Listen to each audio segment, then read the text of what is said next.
This experience happened when I was 9 years old and I loved to play with my cousin when I was a kid. I would often go to the river near his house to play. It was a memory we both shared. Sometimes we would take some food with us to play by the river. It was a summer afternoon and the weather was very hot. My cousin and I decided to go to the river to play. While playing by the river, we met a stray dog. It didn't look aggressive. I thought it was just hungry and needed some food. When I tried to hand it a piece of bread, suddenly the dog lunged at me and I was very scared. I fell to the ground and then it pinned itself on top of me and kept biting me. In the process, I felt like a defenseless rag doll. I tried to struggle, but the dog's mouth was so strong that I couldn't get rid of it. I didn't understand why the dog attacked me so aggressively and I was very confused. Later I learned that the dog had rabies and that its owner had abandoned it. It started to tear my neck. I felt that the flesh on my neck was about to be bitten off by it.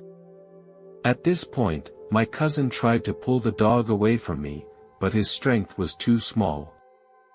I watched as its teeth closed in on my face again and I felt like I was going to die here today. Suddenly, the dog stopped, and it seemed to sense something different.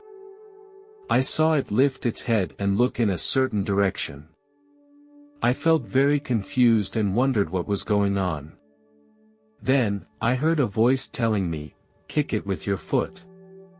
I didn't know where the voice was coming from, but I knew I had to act now. I lifted my foot and kicked hard at the dog. I felt my body fill with power. I kicked the dog out of the air. It flew far in the air and then fell to the ground. I felt like I had just accomplished something supernatural. It seemed impossible to me that even a grown man could kick something that high. I didn't know where the sound came from, but I knew it was a miracle. I knew my life had been saved.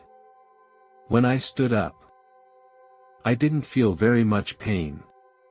My cousin was ready to help me home, and we walked home along the path. As we were approaching home, I saw my family running toward me from a distance. I saw my dad with a shotgun in his hand and a look of panic on their faces. As they approached, I told them I was fine. My father took me to the hospital in town for a brief bandage. Then we went home. When I woke up the next morning, my throat felt very uncomfortable. My mother handed me a glass of water, but the moment I saw it, I felt an inexplicable fear. I didn't want to drink it, or even go near it. After a while, I was covered in sweat. My body began to jerk uncontrollably. My father saw that the situation was getting worse and was ready to take me to the hospital. I still remember the scene. I was lying in the back seat with my head on my mother's lap. My mind was in turmoil and I could feel the pain all over my body. My mom was holding my hand tightly and mouthing my name. I knew she was very scared. I struggled to stay awake during that long 30-minute drive because I knew it was my only hope. I kept telling myself that I couldn't die. I felt like my life was passing me by a little bit. When we arrived at the hospital, I was admitted to the emergency room. I was lying in a cold hospital bed and felt my whole body shaking. I could see doctors all around me going about their business. My vision was getting blurry. When I woke up again, I was out of my body. I was floating in the air, and I saw my other self lying in bed. All my pain was now gone. This surprised and disconcerted me. Suddenly, I realized that I might be dead. I began to worry about my mom and family. Suddenly, I appeared in the hallway of the hospital. I saw my mom sitting there and she kept crying.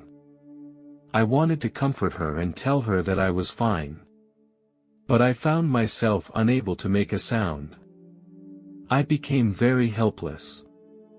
I started swinging my arms in front of my mother, hoping she would notice me. But it was all to no avail. I didn't know if I was really dead or how to get back into my body. I was thinking, where am I now? Where am I going now? It was at this time that I appeared in a tunnel. The tunnel was very dark and I couldn't see anything. As I started to ascend, the tunnel became brighter and brighter.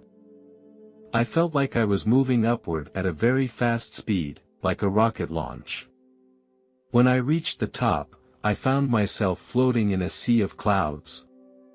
3 golden gates appeared in front of me. The gates were studded with gems of various colors.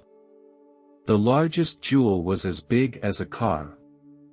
These gates were so large that it took me a long time to see where they ended. I marveled at their grandeur and magnificence and felt like I had entered a mysterious and wonderful place. I walked into the door closest to me. As I walked in, I was stunned by the sight before me. I had come into a huge space that looked like a giant zoo. All around me were many animals I had never seen before. I saw an elephant with huge ears that was eating a tree branch. There was also a monkey that was making faces at me. There were also some small animals whose names I didn't know, but they were cute and friendly. Suddenly, I felt that something was approaching me. I turned around and was surprised to find a huge lion staring at me. My first reaction was panic, but as I looked into its eyes, I could feel its kindness. I began to relax a bit because I knew that the lion represented authority and power in Christianity. The lion came toward me with a very powerful stride. The lion made a low voice and said, "Welcome to heaven, my friend." I was surprised to find that I could understand the lion's words. So I curiously asked the lion, "Why can I communicate with you?" The lion replied, "Because you are now in heaven, a place where there are no boundaries or limits. Here, all our lives are imbued with divine power, including our language." I couldn't resist asking again, "So all animals come to heaven?" The lion replied, "Yes, my friend. All lives will be saved and redeemed, and none will be forgotten. In this sacred place, every life is respected." Suddenly, I saw a sheepdog running in the distance. Although it was still some distance away from me, I recognized it immediately. It was a pet dog I had as a child, and it had a very distinctive gray spot on its ear. It has been with me since I was born. We played and grew up together. When I was 7 years old, he left me. I was crying for days. I even blamed my father for not taking it to the hospital. When I saw it in front of me, I felt like I was back in that good time.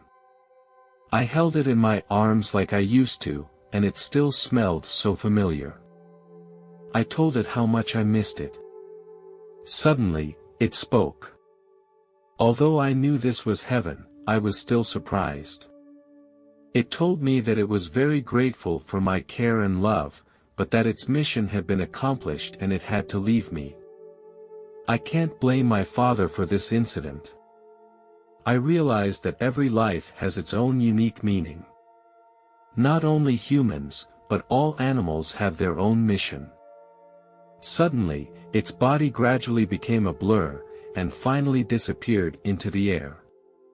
Everything around me was slowly disappearing. Suddenly, a light appeared in front of my left. When that light appeared in front of my left, I felt a strong feeling of love. This feeling made me feel very comfortable and satisfied. Suddenly, I heard a male voice. He told me, "Your time is up." I didn't understand what it meant, so I asked him, "Who are you? I don't understand what you are talking about." He replied, "It's time to go back. I don't want to go back, I want to stay in this place of love. He gave me a reason: my mom needed me. For the sake of my family, I knew I had to go back. When I opened my eyes, it was the next morning. I found myself lying in a hospital bed. I looked out the window and saw Jesus. He radiated a dazzling light around him. He had eyes full of love and wisdom, and he also had golden brown hair and a beard. His smile made me feel peaceful. And he seemed to affirm my choice. At that moment, my mom walked in. I turned my head to my mom and asked her if she saw Jesus in the window. She looked worried and told me she hadn't seen anything and that I might be hallucinating. I heard her words and felt a little lost in my heart. Could I really be hallucinating? But my experience was so real again. Many years have passed since this experience, but I can recall many details every time. Later, I became a volunteer for an animal protection organization. I deeply realized that animals need our help more than humans.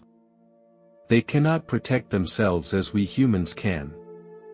This organization mainly rescues some animals that have been abandoned by their owners. These animals' ability to survive in the wild has deteriorated and they need our help to continue to survive. In my work with this organization, I have seen many scenes of animals being abused and abandoned, and I have experienced many touching stories. One in particular made a deep impression on me. I remember when we found a stray dog in an isolated area. It was curled up in a corner with wounds from abuse. We approached it slowly, trying to convince it that we would not hurt it. However, it kept looking at us warily. I realized that the dog had probably been abandoned by its owner for a long time and was hostile to humans. We spent a lot of time and effort to make it gradually develop trust in us. We brought food and water to feed it. We took it to the hospital to receive treatment.